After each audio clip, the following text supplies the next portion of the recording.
मैं जमाल सईद दीघा पटना से, जो इन दिनों मतलब तकरीबन 15 साल से कुवैत की सरजमीन पे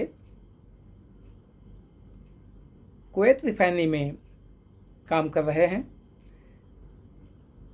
अक्सर जो वीडियो बनाने की जो कोशिश करते हैं, जो हम महसूस करते हैं कि जब बातचीत के दरमियान जो गलती होती है मुझसे या किसी से भी, तो ये गलती के ऊपर हम सोचते हैं। फिर मेरी कोशिश होती है कि एक वीडियो बना करके इससे प्रिजर्व कर दिया जाए ताकि फ्यूचर में काम आ सके, आपको भी काम आए और मुझे भी कभी या हमें कभी ज़रूरत पड़ी तो हम वहाँ पे उसका रेफरेंस ले सकें। अब देखिए, अक्सर बातचीत के दरमियान में हम एयर और विंड में कंफ्यूज करते हैं। एक हल्की सी बता दें कि विंड का स्पेलिंग भी सेम है, होमोफोन्स है, और वही स्पेलिंग उसको हम वाइंड भी पढ़ते हैं।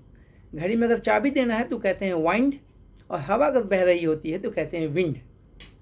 समझ में बात आ गई आपको? आ गई? घड़ी में अगर चाबी देना है तो कहते हैं वाइंड, लेकिन वही स्पेलिंग सेम है, उसको हम यूज़ करते हैं तो बोलते हैं हवा के इसमें तो कहते हैं विंड। आइए अब इसको हम कुछ समझने की कोशिश करते हैं कि एयर और विंड में फ़र्क क्या है। एयर जो है हम जो सांस लेते हैं, सामान्य जो मिश्रण है, इसमें ऑक्सीजन है, कार्बन डाइऑक्साइड है, इसके अंदर जो और दूसरी जो गैसेज हैं, है ना, इसका जो मिश्रण है जिसमें हम सांस लेते हैं वो एयर है। एयर में क्वालिटी है ना। एयर में क्या है? क्वालिटी है, अच्छी हवा, ख़राब हवा, तेज़ हवा। ये जो हवा बह रही है ये विंड है। अब आप समझिए मेरा कहने का सेंस क्या है। हवा, एयर में कई गैसों का जो मिश्रण है वो एयर है, जिसमें नाइट्रोजन भी है ना। ये जो मिश्रण है ये एयर कहलाता है। हम कहते हैं भाई एयर का क्वालिटी बहुत पुअर है, एयर का क्वालिटी मॉडरेट है, एयर का क्वालिटी बहुत ही ख़राब है। देखिए, आता है नेट पे, आप देखते ही होंगे, जब सुबह सुबह आप खोलते होंगे तो एयर का कंडीशन क्या है। उसी तरह से ये जो हवा बह रही है ये विंड है, WIND। लेकिन इसी विंड को इस्तेमाल भी मैंने किया घड़ी के, कि भाई घड़ी में चाबी दे दो, तो हमने कहा इसको वाइंड। लेकिन जब क्वालिटी बताएंगे यार की तो कहेंगे विंड। अब आप समझ गए। अब विंड को हम समझने की कोशिश करते हैं कुछ एग्जाम्पल से। The wind is blowing hard, हवा तेज बह रही है, तो the wind is blowing hard, हवा तेज बह रही है, सख्त बह रही है।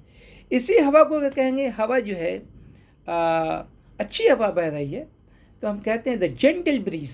ब्रीज एक हवा है जो बह रही है, हल्की ठंडी ठंडी हवा, जो हमारे बॉडी को अच्छी महसूस होता है जब वो टच करता है। हवा, अच्छी हवा बह रही है, जेंटल ब्रीज। ब्रीज एक एयर है। कैसी है एयर? जो हल्की हवा है और वो ऐसी बह रही है जैसे वो चुम्बन ले रही है, एक किस कर रही है हमारे बॉडी को। इतना प्यारा लगता है वो जो हवा सुबह सुबह की जो बहती है। तो हम कहते हैं a gentle breeze is blowing, एक अच्छी हवा बह रही है। A gentle breeze is blowing. यहाँ पे एक वर्ड मानी है। अगर कहते हैं बहुत सख्त हवा बह रही है, बहुत तेज़ हवा बह रही है, तो बोलते हैं a very strong wind is blowing. Wind तो एक हवा है, जनरल है। अब कैसी हवा है? स्ट्रांग है। A very strong wind is blowing. उम्मीद आप समझ रहे हैं कि एयर कहाँ कहेंगे, विंड कहेंगे। हवा के बहने के लिए हम इसका इस्तेमाल करते हैं। समझ गए? Air wind. उसी तरह से हमने महसूस किया अपने ऑफिस में, हम काम करते हैं, जब कोई पेपर मांगता है तो कहता है कभी पेज दे दो, कभी कहता है पेपर दे दीजिए, कभी कहता है पेपर दे दीजिए, कभी वो कहता है पेज दे दीजिए। मतलब उसे ये मालूम नहीं है कि हमें पेज मांगना चाहिए कि पेपर मांगना चाहिए। वो जो रिम रखा हुआ है, वो जो बंडल रखा हुआ है पेज का, वो उसे हम पेज कहें कि पेपर कहें, ये समझ में बात नहीं आ रही है, और हमसे गलती हो जाती है जाने अनजाने में। ठीक, विलिंगली अनविलिंगली, विटिंगली अनविटिंगली हमसे गलती हो जाती है।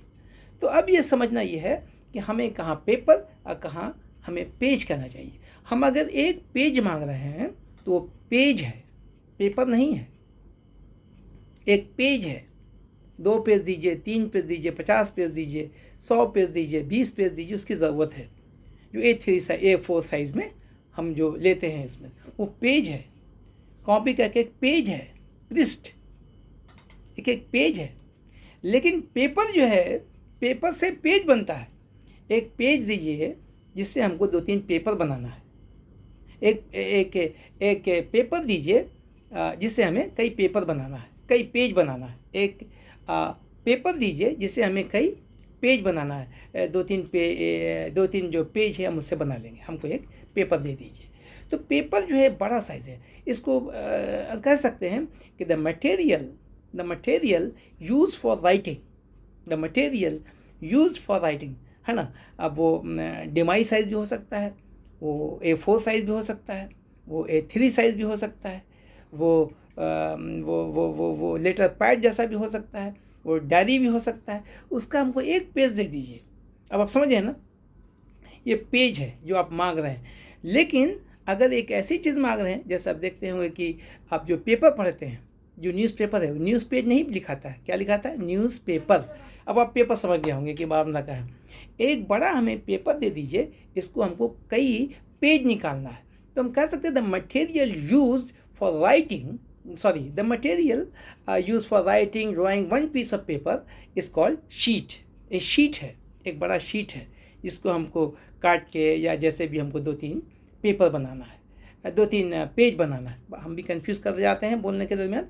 तो पेज, एक पेज जो आप लेते हैं लिखने के लिए, पेपर बड़ा हो गया, एक बड़ा शीट है जिसको हम कई पेज में हम उसको कटिंग करते हैं, है ना। तो ये फ़र्क है पेज में और पेपर में। अब आपको याद रहेगा कि हमें किसी से कोई चीज़ मांगना है, किसी बंडल से लिखने के लिए, तो हम कहते हैं हमें एक पेज चाहिए। क्या चाहिए? पेज। और बड़ा जो हमारे पास जो शीट है उसे कहते हैं पेपर। इसलिए न्यूज़पेपर कहलाता है, न्यूज़ पेज नहीं कहा जाता। उम्मीद है कि आप मेरी बात समझ गए होंगे। तीसरा एक सवाल मेरे पास और जहन में आया कि रिमेंबर और मेमोरी में क्या फ़र्क है। हम जब पढ़ाते हैं तो हम देखते हैं कि रिमेंबर और मेमोरी में एक फ़र्क है। रिमेंबर के मतलब ये हो गया कि ये भी एक एक्ट ऑफ लर्निंग है और वो भी एक एक्ट ऑफ लर्निंग है। मेमोरी भी, जिसे मेमोरी से मेमोराइज बनाया गया, ये भी एक एक्ट ऑफ लर्निंग है और हमारा रिमेंबर भी एक्ट ऑफ लर्निंग है। लेकिन दोनों में फ़र्क क्या है?